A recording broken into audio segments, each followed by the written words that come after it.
Hey everyone, welcome back to my channel. If you're an international student studying in the United States, you know how important your service record is. It's the foundation of your legal student status. Even a small mistake in the service transfer process can cause delays, confusion, or even put your F-1 status at risk. Today, we are diving into service transfer errors in 2025, 2026, and every other year that is common. What they are, why they happen, and how to fix and prevent them. Let's start with the basics. So, a service transfer happens when you move from one SEVP certified school to another, like transferring from a community college to a university or starting a new program after graduation. Your service record, basically your digital immigration file, gets moved from your old school's DSO to your new school's DSO. So once transferred, your new school issues a new Form I-20 with the same service ID, helping you maintain status without interruption. If you're an international student, you're studying in the United States or you plan to come study here and you're in the process, you definitely understand all these terms and what they mean. But if you don't understand any of these terms, please let me know in the comment section and I'll be more than happy to elaborate further. Now, let's talk about common service transfer errors. The first and most frequent one is using the wrong service ID. Sometimes, instead of transferring the existing record, a new service ID is accidentally created, and that can make it look like you started a brand new record instead of continuing your old one. The second common issue is an incorrect transfer release date. If your old school sets a release date that's too early or too late, it can create a gap in your service status. And that's a big problem because even a short gap can affect your eligibility for OPT or future visa applications. Moving on to the third problem is missing acceptance documentation. So your new school can't accept your service record unless your admission has been fully processed, not partially, fully.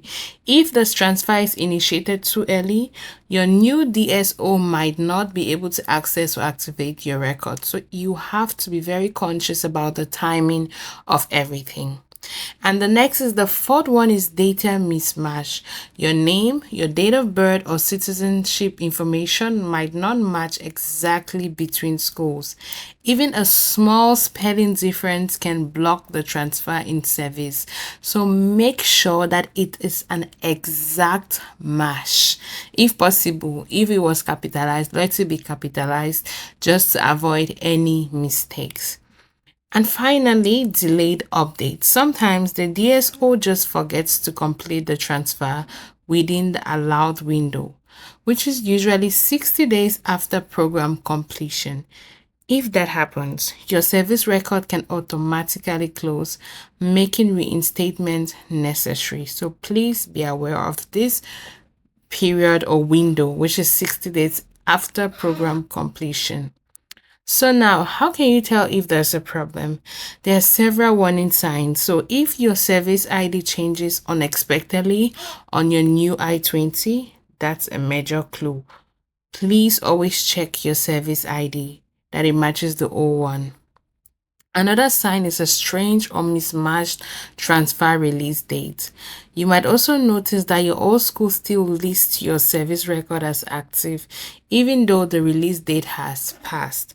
Or you might receive an email from SEVIS or your DSO saying that there is a missing or incomplete record. So please always check your emails and watch out for all these clues. The biggest one is the service ID change. Also, always double check your new I-20 the moment you receive it. Look for your service ID, your personal details, and the program start date. Small errors are easier to fix early than after your record becomes inactive. So please always be conscious of that. And if you discover something is wrong, here is how to fix it.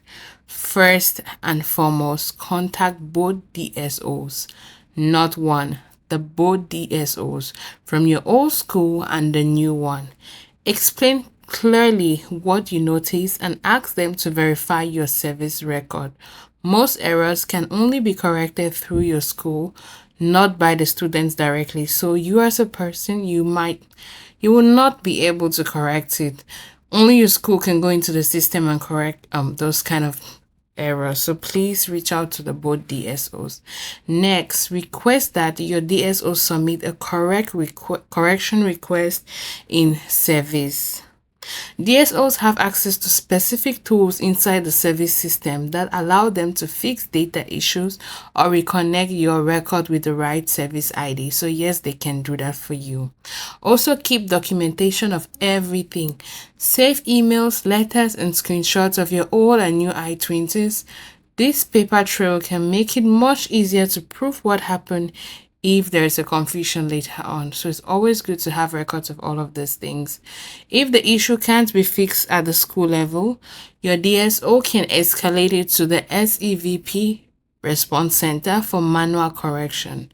SEVP can handle technical data fixes or restore records that were incorrectly terminated. Remember, only your school can contact SEVP. You as a student watching this can't contact the SEVP, but let's not even allow it to get to that level where you have to contact the SEVP, because that is a more complex situation. You following up your DSO for your DSO to follow up with the SEVP, you sitting there not even knowing what's happening. So it's really kind of complicated. So please, let's do due diligence and avoid certain little mistakes which can cost us a lot. Now, let's look at a real life example, right? A person, just a random name Maria, is an international student from Brazil, for example, transferred from a language school to a master's program. So her old school accidentally entered a release date that has 2 weeks after her new program had already started. Because of that, her new school couldn't activate her service record in time, and her status showed as inactive. To solve it, both DSOs coordinated to fix the release date and submitted a data correction request through the SEVP portal. Within a week, her record was reactivated and her F-1 status was back in good standing. The key takeaway in this is communication and speed. The faster both schools act, the easier it is to correct mistakes.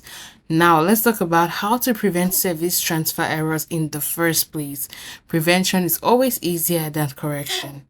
First, verify your admission before you ask your old school to transfer your record. Make sure you've received your official acceptance letter, not conditional, official acceptance letter or email from your new school. If your transfer is released before your admission is confirmed, your service record might end up in a limbo. Second, double check your personal information before any transfer is submitted. We spoke about this, and just double check. Third, coordinate the transfer release date carefully, please. Stay in touch with both your old and new DSOs. Always keep copies of every I-20 you received. And their service has even introduced new features recently that makes transfer way smoother. So this will really make everything to run smoothly. So guys, I hope this video was helpful. Until we meet again in my next video, please like, share, subscribe, and stay glued to this channel for amazing updates. Bye for now.